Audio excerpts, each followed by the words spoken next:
Hello বন্ধুরা, welcome back to my new blog. তো কেমন আছো তোমরা সবাই? আশা করছি তোমরা সবাই খুব খুব ভালো আছো, আর আমরাও খুব ভালো আছি। দেখো, আজকের ব্লগের স্টার্টটা করলাম সুন্দর সুন্দর ফুল দিয়ে, সুন্দর সুন্দর কালারফুল ফুল দিয়ে। তো আমার মনে হয় সবাই ফুল খুব ভালোবাসে, আর আমিও খুব ভালোবাসি। তো অনেক দিনের ইচ্ছা ছিল যে আমার যে মানে জানলাটা আছে, তো সেখানে বেশ কয়েকটা কালারফুল ফুল দিয়ে সাজানোর, কিন্তু কিনে ওঠা হয়নি। তো এখন যেহেতু হাজব্যান্ড বাড়িতে আছে, তো আমরা ওদিক থেকে আসছিলাম, তো এত সুন্দর সুন্দর ফুল দেখে না আমি ভাবলাম যে এখনই সময় আছে, নিয়ে যাই, না হলে পরে আর নিয়ে ওঠাই হবে না। তো দেখো, এতগুলো ফুল নিয়ে এসেছি, আর সব কটা কালারফুল রকমের ফুল নিয়ে এসেছি। আমার অনেক দিনের ইচ্ছে ছিল যে আমার এই জানলাটার মধ্যে কিছু ফুল গাছ লাগাবো, কিন্তু কখনো আনতে পারিনি। মানে ইচ্ছে ছিল কিন্তু আনা হয়নি। তো এখন যেহেতু হাজব্যান্ড আছে, তো ওই বললো চলো, তোমার যখন ইচ্ছে অনেক দিন ধরে, তাহলে চলো কতগুলো ফুল কিনে নিয়ে যাই। তো এগুলো এনেছি, দেখো। আর ওপাশে একটা গাঁদা আছে।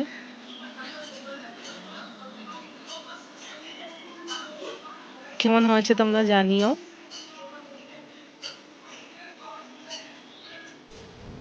তো দেখো বন্ধুরা, এখন আমরা বাজার থেকে চলে এসেছি, আর ফুল তো নিয়ে এসেছি, আর সাথে এনেছিলাম একটু জ্যান্ত মাছ আর মাছের তেল। তো বর তেলটা খেতে খুব ভালোবাসে, তেলটাকে ভাবছি বড়া করব না তেল দিয়ে আলু দিয়ে চচ্চড়ি করব। আমি আবার বড়াটা খেতে পছন্দ করি না, আমার একটু তেল চচ্চড়িটা খেতেই বেশি ভালো লাগে। তো দেখা যাক চলো কি বানাই। আর প্রচণ্ড খিদে পেয়ে গিয়েছিলো, তাই দেখো কালকের বাসি ফ্রাইড রাইস ছিল, তো এটাকে একটু মাইক্রো ওভেনে গরম করে নিয়েছি। আমি আর বর হাফ হাফ খেয়ে নিয়েছি। তো খেয়ে দিয়ে এখন বাদবাকি যা কাজ করার করবো। আর এখানে কালকের সন্দেশ ছিল, ঠাকুরকে পুজো দিয়েছিলাম সন্দেশ দিয়ে, তো সেই সন্দেশটাই ছিল। আর এখানে দেখো বর মানে মাছের তেল আর বাদবাকি মাছ ফাছ সব কিছু মশলা রেডি করতে বসে গেছে। আর পটকা মানে মাছের যে পটকাগুলো, তো সেগুলোকে তো একটু কেটে কেটে দিতে হবে, নাহলে পুরো ফাটবে। তো এখন সেগুলোকে কেটে নিয়েছে, আর ও বললো যে এক কাজ করো, তেলের বড়া বানাতে হবে না, তেল চচ্চড়ি করে নাও। তো তার জন্য পেঁয়াজ কলি আর আলু কেটেছে, দেখো। আর বাদ বাকি মশলা সব ওই রেডি করছে। মানে ও থাকলে বেশিরভাগ রান্নার কাজটা ওই করে, এমনি দিন তো আমি করি। আর তোমাকে আগেও বলেছি যে ওর হাতের রান্না আমাদের বাড়িতে সবাই খেতে খুবই পছন্দ করে, তাই ও আসলে বেশিরভাগ রান্না ওই করে।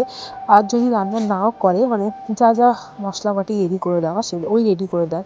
তো এখন সেটাই করছে, হয়ে গেলে আমি তাড়াতাড়ি করে রান্নাটা বসিয়ে নেবো। আমার বর যে কদিনের জন্য বাড়িতে আসে সে কদিন না আমার মারও মানে রান্নাবান্নার টেনশনটা একটু কম থাকে, যেহেতু ওই বেশিরভাগটা করে দেয়। আর যখনই রান্না করি আমি আর ও মিলে হাতে হাতে করে দুজনে একসাথে করে দিই সব কটা রান্না। তো মার মানে খুবই সুবিধা হয় যে মার একটু খাটনি কমে যায়। তো দেখো এখন দুজনে মিলে সেটাই করছি, তাড়াতাড়ি করে মশলা রেডি করে নিচ্ছি, করে তাড়াতাড়ি করে বানিয়ে নেবো। অনেকটা লেট হয়ে গেছে, ছেলেরও খিদে পেয়ে গেছে, ছেলেকে এসেই আমি স্নান করিয়ে দিয়েছিলাম, এখনও আমার স্নান হয়নি। তো আমি ভাবছি রান্নাবান্নাটা করে তারপরে একবারে গিয়ে স্নান করব। তো দেখো, বাবার মিষ্টি খেতে ইচ্ছা হয়েছে, তাই যাচ্ছি মিষ্টির দোকানে দুজনে মিলে।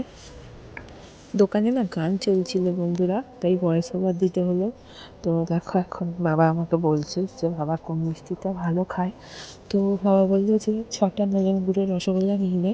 তো বাবা রসগোল্লাটাই বেশি ভালো খায়। তো এখন সেটাই নিয়ে নিচ্ছি, নিয়ে চলে যাবো সোজা বাড়ি। আমি রান্না প্রায় অর্ধেক করে এসেছি, এখনও হয়নি আমার। তো বাবা হট করে বললো, কোনোদিন তো বলে না, কিন্তু আজকে মুখ ফুটে নিজেই বললো যে কয়েকটা মিষ্টি কিনে দিবি। তো আমি বললাম, আমি জিজ্ঞেস করলাম যে কী মিষ্টি নেবে। তো বাবা প্রথমেই বললো রসগোল্লা। তো এখন দেখো আমি রসগোল্লা নিচ্ছিলাম, আর এখানে ছোট্ট কুকুরটা এসেছিলো, মানে ওকে একটা সন্দেশ কিনে দিলাম, কালাকাঁদ সম্ভবত। তো সেটাই খায়। এখন ওকে দেওয়ার পর আমরা চলে গেছি বাড়ি।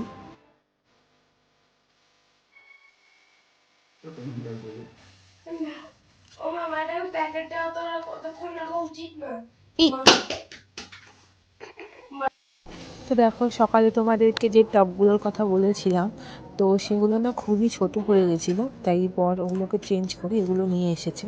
তো এগুলো খুব একটা বড় না, কিন্তু দেখা যাক কয়েকদিন ইউজ করি, তারপর গাছগুলো একটু বড় হয়ে গেলে একটু বড় টাব কিনে নেবো। আর এখন ও দেখো ভুট্টা নিয়ে এসেছিলো, আমার জন্য একটা ওর জন্য একটা, এখন সেটাই খেতে বসেছে। তো দেখো বন্ধুরা, বিকালে বেরিয়েছিলাম মার্কেটে, তো হঠাৎ করে দেখতে পেলাম কাকু দাঁড়িয়ে আলু কাবলি বেচছে।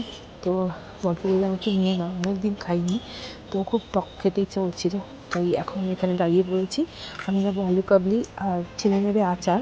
তো এই সামনে যে লোকটি দাঁড়িয়ে আছে ওনারটা রেডি হয়ে গেলে তারপর আমাদেরটা বানাবে। তো চলো আজকে ভিডিওটা আমি এখানেই এন্ড করছি। সবাই সাথে থাকুন আর চ্যানেলটি সাবস্ক্রাইব করুন প্লিজ।